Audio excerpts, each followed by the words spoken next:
Hello Soy, kumusta? And today ay i-unbox natin yung mga sponsored parts na galing banggood.com para to sa HD3 cafe racer natin.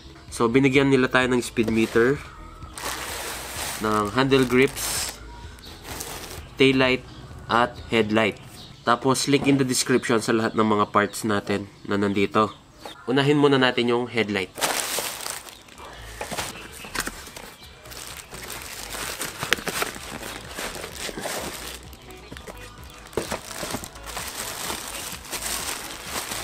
Ito yung headlight natin. Ayan. Meron siyang LED sa gilid na pwedeng gawing signal light. Ayan. Or pwede rin dim light.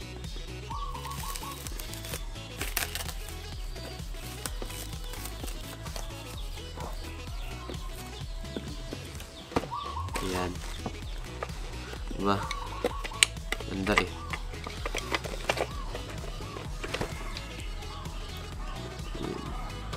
Tapos, kulay black. Meron siyang kasamang mga brackets. Kaso, hindi ko na to gagamitin. So, tulad nung dati, hindi ko na rin ginamit. Tapos, itong taillight.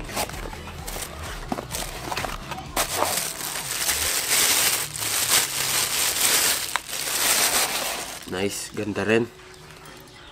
Ayan. Ayan yung taillight. Meron siyang grill, ano. Ayan. Diba? Ganda. Tapos, kulay itim din. Kasi, kulay black yung motor natin. So, ayan guys. Tetestingin muna natin itong taillight.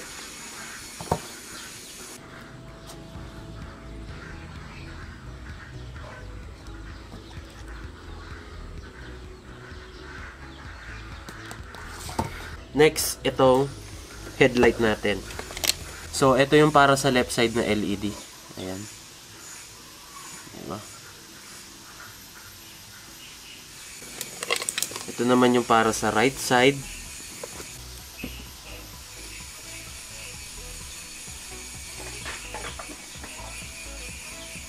Ito naman yung para sa mismong headlight natin. Ayan.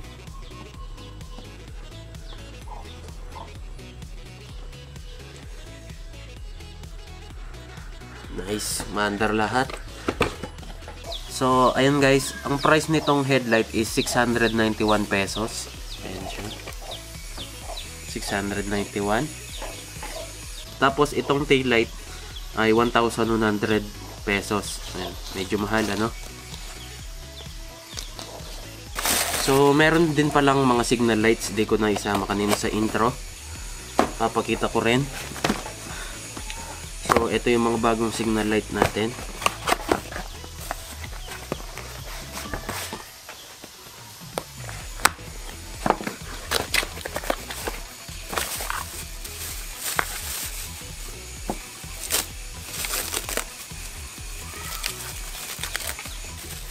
Ayan.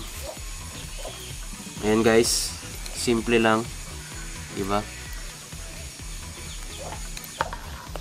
Tapos, metal casing. So, ang price naman ng mga signal lights ay 478 pesos per pair.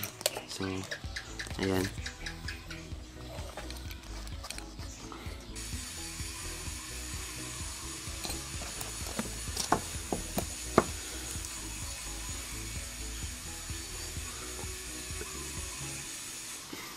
At ang pinaka huli, itong dalawa.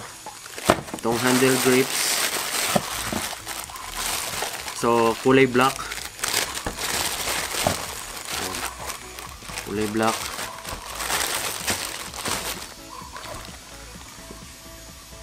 Diba?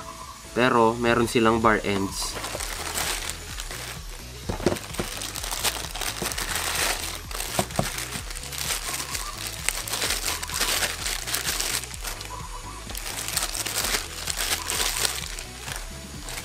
Ayan, ang mga bar ends naman nila guys, kulay silver, chrome. Diba?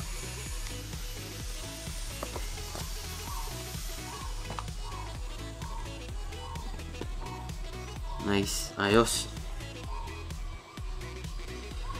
Tapos, ang price naman nito is 900 pesos. At ang pinaka-excited akong dumating, ito yung hinihintay ko. Huling-huli siyang dumating, ano. So, ito yung speed meter.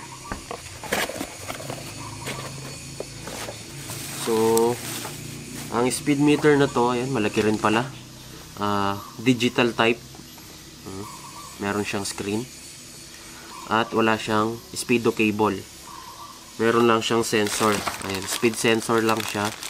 Ito. Ayan. Ito yung mga magnets na nilalagay sa spokes, sa tingin ko. Hindi ko pa nabasa yung manual. At ito yung sensor. So, titignan ko pa kung paano ko to mailalagay sa gilid ng front shock natin. Kasi parang pambisikleta siya, no? Meron siyang speed sensor. Ito yung mismong speed meter. So, check ko muna yung wiring para matesting natin kung umaandar. So, ayan guys, na-wired ko na siya, nahanap ko na yung positive, negative at yung after ignition wire. Ngayon, testingin natin kung umaandar. Ayun, umaandar siya. Diba? Ganda. At nag-ground ako. Ito yung makikita mo kapag in-start mo yung ignition switch mo. Diba? Ganda. Ayan. So, meron tayong speed meter, meron tayong RPM at odometer. Meron pa siyang ibang mga gauge. Titignan natin dito. Ayan. Meron tayong signal light, temperature, neutral light, high beam, low beam. Meron din tayong fuel. At gear indicator. Ayan. So, yung mga ibang indicator, hindi na natin magagamit yon. Ayan. Sa oil temperature, wala naman tayong sensor sa engine. At wala rin kasama itong speed meter. Wala siyang kasamang sensor. Tapos, yung HD3, wala siyang fuel sensor sa gas tank. Kaya hindi rin pwede yon. Yung ABS di rin natin magagamit. Yung check engine di rin natin magagamit. Yung battery magagamit natin. Tapos yung gear indicator magagamit lang natin siya sa port gear. Ayan. Kasi meron siyang top gear indicator yung HD3 natin. Ayan, pinapatay-patay ko lang para lumitaw yung mga indicator, ha. Ngayon guys, try natin kung umaandar itong sensor ng speed. So, i-connect ko lang siya dito.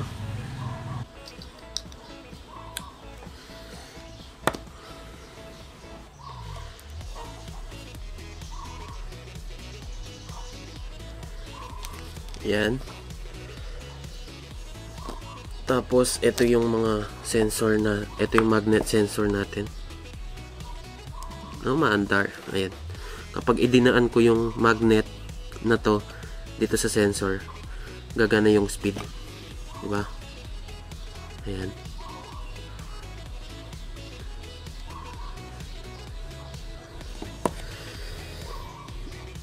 Tapos, titignan ko pa yung settings para sa wheel size ng HD3 natin. So, ayan lang siya guys. Napakaganda. At meron siyang button dito sa ibaba para sa odometer display at trip display. Ang presyo nito guys, medyo madugo siya, no? Ay 2,296 pesos.